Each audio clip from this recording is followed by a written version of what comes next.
Gettysburg's Lost Love Story, the ill-fated romance of General John Reynolds and Kate Hewitt. Greetings, everyone. Happy to be here with you today. I certainly appreciate this opportunity, the CWRT Congress. And today I'm going to give you a presentation about my new book, which was just released on February 7th. And I hope you enjoy the presentation. Before we get into the meat and potatoes, so to speak, of the presentation, I just want to give you a brief background about me. I'm a licensed battlefield guide at Gettysburg National Military Park. I've been working there as a guide for 22 years now. Also a freelance historian, basically delving into different subjects that interest me, majority of which are the United States Civil War, but also some aspects of World War II, especially the Pacific Theater. I work as a leadership consultant with a particular organization that hosts leadership seminars at Gettysburg. I work with them as a program facilitator, a instructor in the classroom, and then, of course, as a guide on the battlefield. Serve also as a motivational speaker when the opportunities present themselves, excuse me. And also, my little note here on the path of history refers to some different things that I've published over the years, and we can talk a little more about those towards the end of the presentation. But what draws me into most of my research are things that have not been resolved, that have lingered, those so-called history's mysteries. And that gets me curious and sends me down one rabbit hole after another. But in this case, that rabbit hole involved General John Reynolds and Catherine Hewitt. So today, what I'd like to do here is Gettysburg's Lost Love Story. As far as the 5 W's and how and H, and basically they won't come in order like you see them in the top banner. We're going to start with the why and the how, and then go through who, where and when, and what. And the what will be what I've learned, and hopefully will be exactly what you'll learn if you purchase the book. So we'll start with the why and how. How in the world did I get drawn into the story of Kate and John? So you work on one thing and it leads you to another.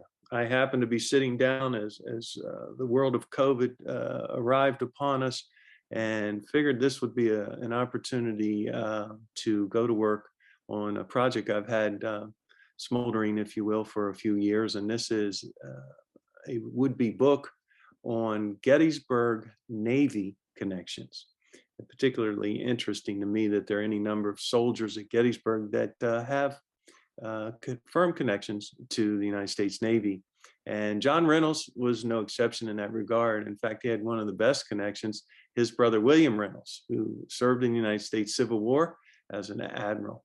And he had been in the Navy for a number of years, quite an interesting career himself. And so I was writing that chapter of my book.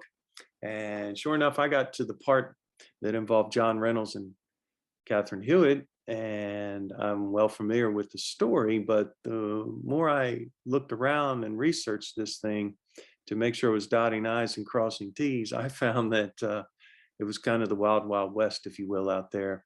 There was a lot of information, some of it misinformation, some of it uncertain information, and all of it a little bit confusing. So I took what I did know, I looked at what was available, and then realized that some research needed to be done. And in particular, what was the fate of Catherine Hewitt? That seemed to be the big mystery. Now, when you're on the battlefield as a guide, usually the first place you're going to stop on the battlefield proper is out on the first day's battlefield. We normally take it in chronological order. And stop number one on the tour is where John Reynolds was killed. And so you see these images in front of you, and the one that's to your left is the spot as marked by Reynolds' orderly Charles Vail. In the middle, you'll see a monument there that was a beautiful monument dedicated July 1st, 1899, Henry Kirk Bush Brown, of Reynolds on the field.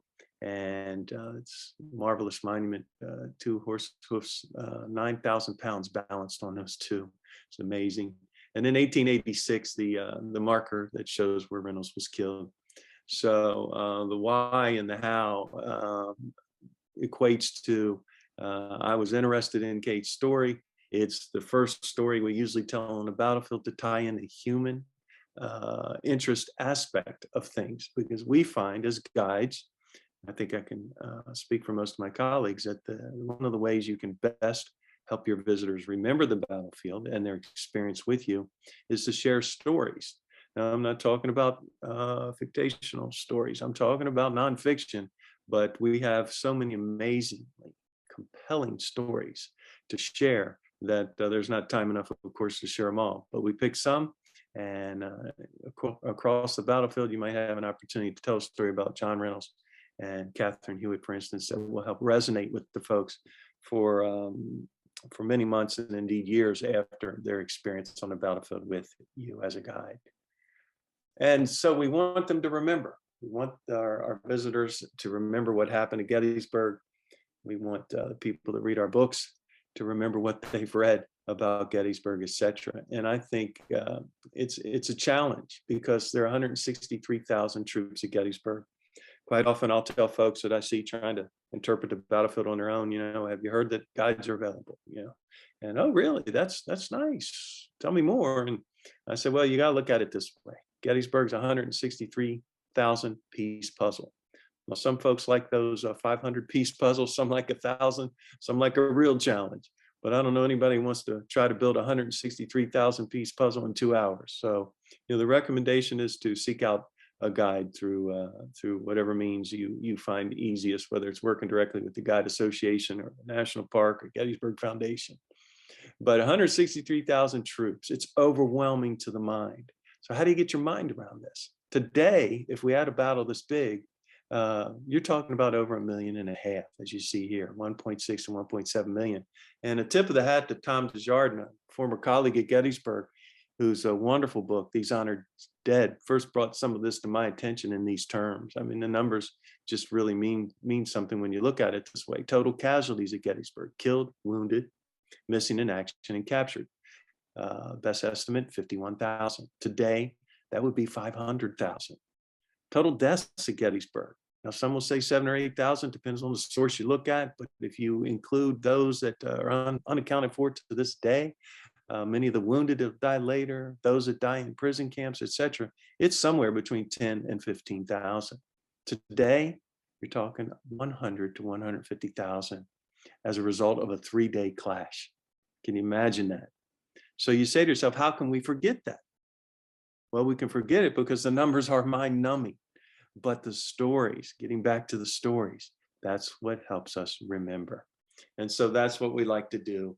And those 3 things combined for me working on the book, certainly Stop One was playing in my mind, and then all of this. And to me, really, there's no greater story. There's certainly been no greater mystery at Gettysburg than determining Kate Hewitt's fate. So as we turn the page here, Gettysburg's Lost Love Story, who are we talking about?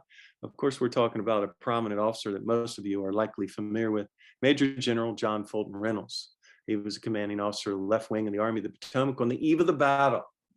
And his troops were closest to what becomes the battlefield proper. So we'll talk a little bit about John Reynolds, share a few more things about him with you. But Kate Hewitt's the real mystery here, and some folks are familiar with her, some are not. Kate Hewitt is his secret fiance, and no one was aware that they were engaged until he was killed at Gettysburg. But beyond this, there are many things pertaining to Kate that have been unknown. Her life before John Reynolds and her life after John Reynolds. Even though we do know some things before my book about Kate Hewitt's life after John dies or is killed, there had been some uncertainty about her ultimate fate. And so what you have here is basically a dual biography. His story, very well known, supplemented through my book, revisited. Hard to beat, certainly the landmark biography done in the 1950s by Edward Nichols. But I build upon that and look at a few extra aspects that maybe Nichols didn't draw upon. And then her story, a story that's not known so much. And of course, once you have the book and you read it, you'll be infinitely familiar with her story as well. So who? John Reynolds, as we touched on. Now, this is a young man from Lancaster, Pennsylvania, born and raised there, born on September 21st, which is important to note because you'll see September 20th out there, but Reynolds himself indicated in a letter one time that his birthday was indeed on the 21st of September, 1820. West Point graduate, will go to West Point and is a middling student there, excels certainly at horseback riding, which they had taught during his time, and had a good enough experience there to come out 26 out of 52. Always loved horses, wanted to be involved with horses in some way, shape, or form, and got his wish, so to speak, signed to the 3rd U.S. Artillery. And so we'll talk about in the book his peacetime activities leading up to his experiences in the Mexican War. We dive pretty well into his experiences in the Mexican War.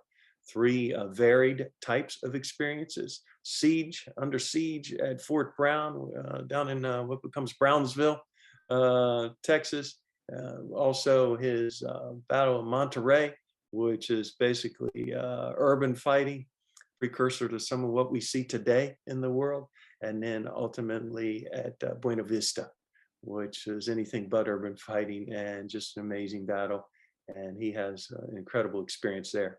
And it's back to frontier duty, and we'll cover all aspects of his frontier duties as well. Transcontinental convoy 2 times during his career. Then we will bring John back to West Point as commandant. Not long after that, he is there when the Civil War breaks out, of course, and will be drawn into that affair with the Army of the Potomac. We'll discuss his progress from brigade up through division, 1st Corps, and ultimately wing commander on the eve of the Battle of Gettysburg. And then we end John as far as his life with his death at Gettysburg and the legacy that stems from that. Kate Hewitt, touched on this a few minutes ago. Who in the world was she? And there'd been a big mystery where Kate was from. We have a lot of primary source documentation that points to where she's from, but there'd been confusion. Some of that stems from trying to decipher what's actually written on this documentation. But we know for certain now she is from Owego, New York, not Oswego. And you'll see Oswego out there online, different reports and what have you. Not from Oswego. She is indeed an orphan. She says as much to John Reynolds' sisters. We know this from other accounts as well. In her youth, she will leave New York and head to the West Coast, allegedly to work as a governess for a prominent family in San Francisco. Delve into all of this in detail in the book. There is quite a misadventure and scandal that no one has never known about with Kate Hewitt.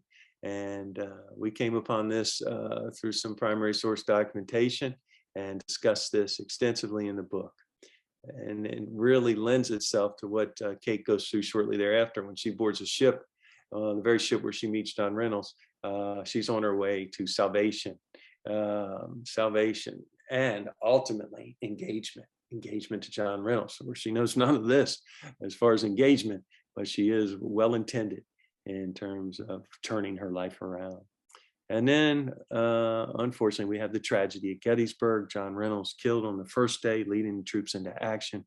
And she has to deal with this. And this is where her promise comes to the fore. With her engagement to John Reynolds, she had made a promise that if he were to be killed during the war, she would seek a religious life.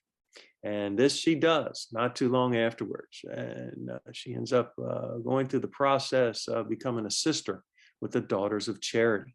Starts in Emmitsburg, Maryland, ultimately ends up in Albany, New York in that regard, and then mysteriously disappears. And that's the lasting mystery. My colleague, who was kind enough to write the foreword for my book, historian Wayne Motts, was kind enough to write the foreword and indicate in there that this is perhaps Gettysburg's greatest lingering mystery, and I invite you to take in what he has to say in the foreword, because I think it's especially meaningful from his perspective and how he got involved in this originally. So now we're over to the where and the when, and we'll get to the what, and there is some crossover, to be honest, with all of this, but like to break it out this way to make it as palatable as I can for you. What we'll do in the book is discuss John's life. We open with what happens at Gettysburg, and then we want to bring you back to that point later in the book by discussing John's life and Kate's life and bring them together. So you'll have his story. We'll get into his education, West Point, again, his experiences in the Mexican War, his Army life, and then his time as a officer in the Civil War. We will discuss Kate's life before John. We'll get into the details of how we determined her birthplace, how we confirmed that, how we corroborated that, her youth, her education, which was a fine education, her California years, the revelation and scandal that I touched on a minute ago, her life with John, when they meet on the ship, the Golden Age, coming out of California, July 21st, 1860, they board that ship together, never having met, according to Kate, and they fall in love. And so we cover that voyage extensively, have some great insights there from a primary source written by an individual that was on the ship with John and Kate. We will get into Kate's life again after John is killed at Gettysburg, as I mentioned, the Daughters of Charity, how we discovered her true fate, and ultimately her final resting place, which had been a mystery. And there had been some confusion over what really happened to Kate and where she was buried and actually who she was. So we get to the bottom of that in the book once and for all. And there is a new stone resting on the plot in the cemetery where she's buried, just outside Albany, New York, because of that research. So wanted to point out at this point that with the Where in the Wind, it's all supplemented by really a remarkable number of images. You'll see at the very end there, 85 plus images. I have to thank my publisher for giving me that latitude, because I wanted to include as many images as I could. And you'll see here I say rare images, first time images. What am I talking about? Well, John's West Point ring. No one has ever seen it. There's been no images of it in any books. There had been some suppositions that it might have looked like a class ring from another individual that came out of West Point in 1841, but that's not the case. The rings then were individualized. John's ring was truly unique, and thanks to the good graces of the family, I have a wonderful description of the ring. And renowned artist Dale Gallen, who a number of his pieces are in my book, he was kind enough to create an artist impression of the ring. It's in the book. Never before published image of Kate. And that's on the cover of the book. We went right to the head of the class. It's in the book as well, but we wanted you to see that right off. And that was just another thing that I was fortunate in being able to gain access to the good graces of descendants of John Reynolds' sisters. Then we've done some photographic analysis on the existing images of Kate. You'll see some great descriptions in the book. Kind enough, the folks at Military History Images worked on that with me, and you'll see some wonderful interpretations of the two previously known images of Kate. But there's another image of the Reynolds family on the battlefield. It's been in a number of publications. The family owns this image originally, still has copies of it, and remarkably, in analyzing this photograph, having now analyzed all the other images of Kate, we can say with certainty that Kate Hewitt was indeed there with the family in the area of, most of you will be familiar with the Devil's Den at Gettysburg, in between there and Little Round Top is the slaughter pen, imaged in that very area. Kate Hewitt with the family, and in the book you'll have a remarkable etching done by one of the descendants of John Reynolds' sisters of that image. And it's a remarkable piece of artwork. That's why I included that. And then also an image of Kate right in front of some of the humongous boulders at Devil's Den, again with the family. I don't believe anyone's ever known for certain that that's Kate, but we have confirmed that as much as humanly possible. And then there's a great story about a handkerchief you read about in the book that Kate Hewitt had been creating for John Reynolds. That handkerchief image is in the book, and that was given to his orderly. She never had an opportunity to give it to John. It was his orderly, Charles Vale, kept it all these years. And so that's in the book. We found that handkerchief, and thanks to good graces of one of Charles Vale's descendants, Fred Vale, who had the handkerchief image, also had a wonderful image that I had never seen. I don't believe has been published many places at all, perhaps only by Fred, this image of Charles Vale. So many more, without belaboring it all, images in there that I think you'll treasure and enjoy once you purchase the book.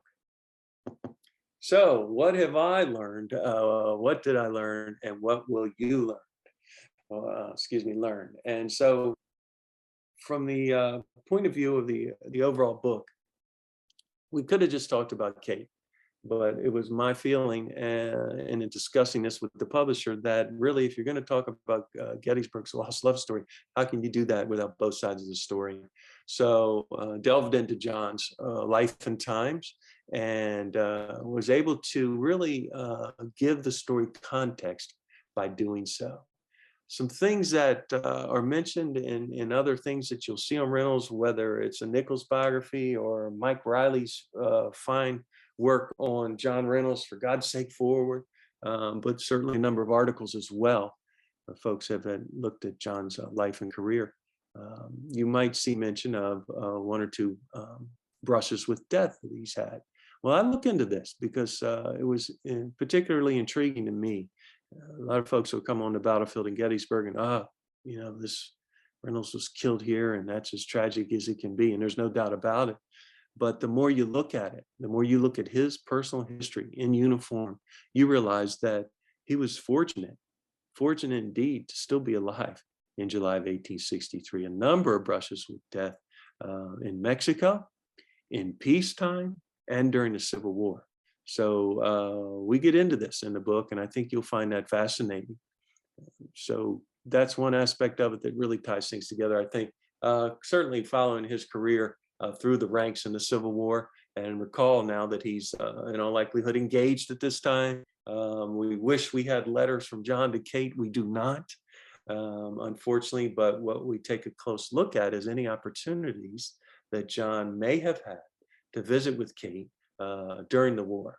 And we do have extensive access to letters written by John to family during the war. The family did an amazing job preserving these letters. And thank goodness the great folks at Franklin and Marshall College are as helpful as they are. Christopher Robb up there is an archivist extraordinaire. And if you ever need help, he's your man. He's certainly been extremely helpful to me in accessing some things. Quite a bit's online, not all of it is. Familial concerns throughout. John, a lot of people might not realize, and we try to bring this out in the book, is just how close he was with his family and how especially concerned he was for his youngest sisters. They aren't married. He's concerned about their welfare, whether it's spiritual, practical, or financial. And you'll see that in the letters and some things that we bring out in the book. And a better understanding of Kate's challenges in life. This is something I learned a lot about. And like I said, there was many things out there, some true, some not, etc. But I think you'll see in the book that this is a lady that's facing challenge after challenge after challenge. And I was more blown away by her ability to overcome these challenges than I ever thought I would be in learning about her. Whether it's in Owego as an orphan, left to fend for herself. Yes, she has a brother that's mentioned in some letters that the family wrote. No one had ever been able to find him. We found him. But they're both orphans and they're not close. They're estranged. That will change later in life, again in the book. Time and again, Kate is knocked down. I equate her to a boxer that's knocked to the mat many times, but keeps getting up. Female Rocky, if you will. And she gets up and she gets up. And whether that's after what happens in California, whether that's what happens after she loses John, what happens with the Daughters of Charity, when she mysteriously leaves the faith, the community, and then dealing with consumption, which she does deal with a number of years, tuberculosis, if you will. And yet, through it all, she finds a way to persevere, shows amazing resilience, and basically the most incredible story of triumph over adversity you can fathom. And in the end, there are many ways to look back on her life, and meeting these challenges is certainly one. But you can also point to the fact that she was a teacher and must have influenced favorably a number of lives. She had an embroidery skill par excellence, and I can't wait for you to read about this in the book. This goes back to the handkerchief, which had just spectacular embroidery work on it. But beyond this, what she gets involved in and the story behind it, I think will really, really be surprising to you. I'll just hint at this for you. She earns a special award that not many would earn for her skills, and it's on a national basis, not just local. And then ultimately, Kate's marriage. I learned about this working with my research associate and talking about tipping my hat, Mary Pitkin. She became involved with me in this research early on.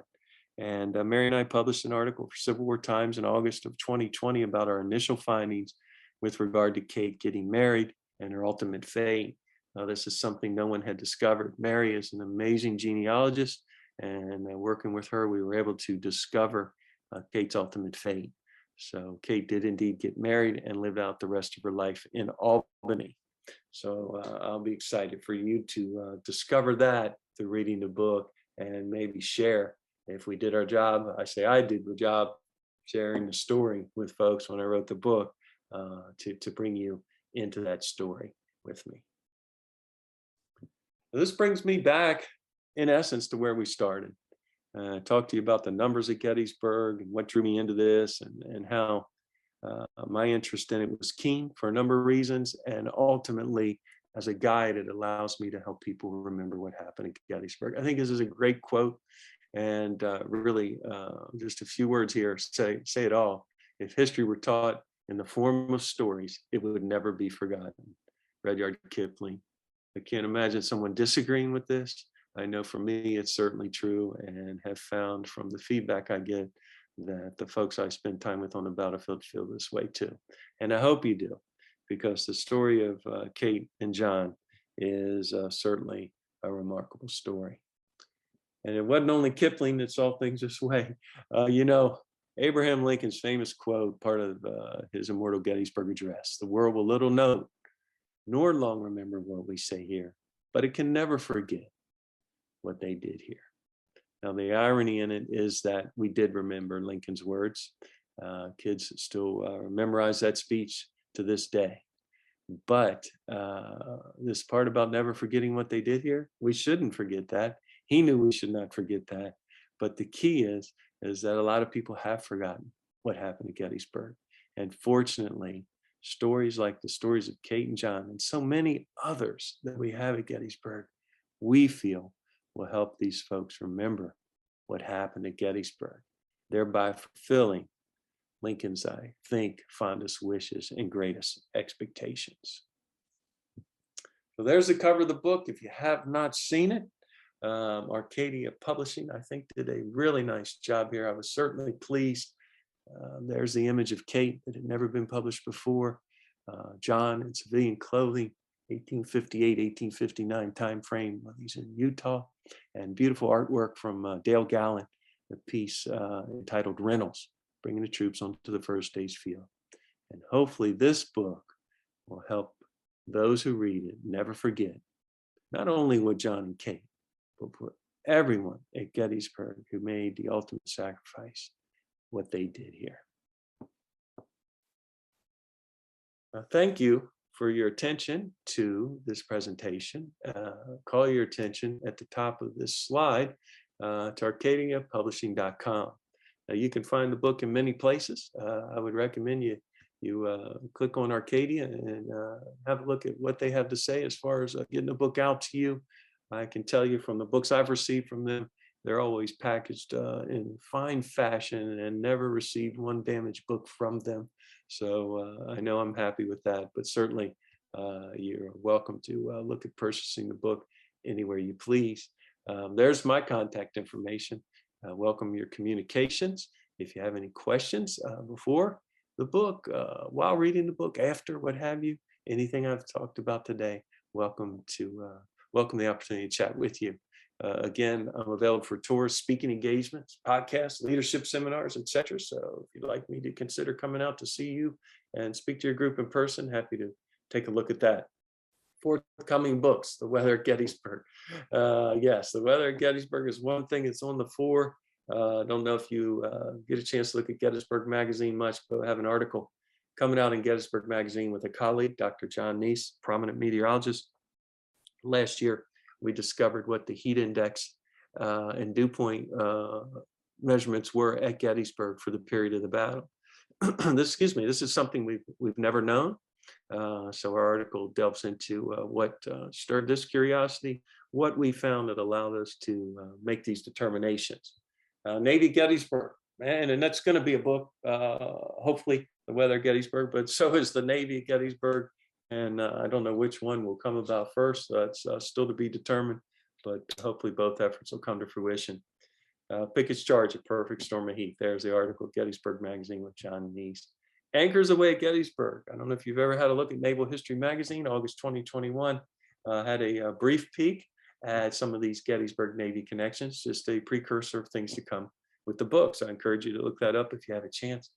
Monumental Mystery, Gettysburg Magazine, January 2021. One of my favorite monuments on the battlefield, just a great story. This monument has a lot of things that will interest you. It's been moved, repositioned like a Rubik's Cube. Great story behind a hidden feature of the monument, a lion's head that's subtly created in the simulated breastworks that most people overlook as they go right by it. And as guides, of course, will point this out. So that's discussed. And then a lot of damage over the years and the repairs that have taken place on it. And in fact, this spring, it will be in its original grandeur for the first time in many, many moons. So that's an article that you can look to in a former issue or earlier issue, of Gettysburg Magazine. I mentioned the article I did with Mary Pitkin. That's it, Finding Kate, Civil War Times, August 2020. It's available online. You can go on their website and look at it for free. Battles of Midway and Gettysburg, 6 striking similarities. I mentioned my interest in World War II history, especially Pacific Theater. Gettysburg Experience Magazine, June 2020. Have an article out there on that. And then Pieces of the Past. For those of you that are interested in World War II, I was involved in a hunt a number of years ago to locate a pen used by Admiral Nimitz during the surrender ceremony on the Mighty Mo. And we found the pen, fortunately. Been missing since the end of the war, when Nimitz returned it to a friend that had given to him that pen with the wishes that Nimitz would someday sign the surrender with it. So a little write-up in Navy History Magazine. This concludes the presentation today. Again, thank you for the opportunity to the Civil War Roundtable Congress. We sincerely appreciate that and appreciate your close attention to the presentation. I hope you enjoyed it. Everyone out there, be safe and stay well. Thank you so much.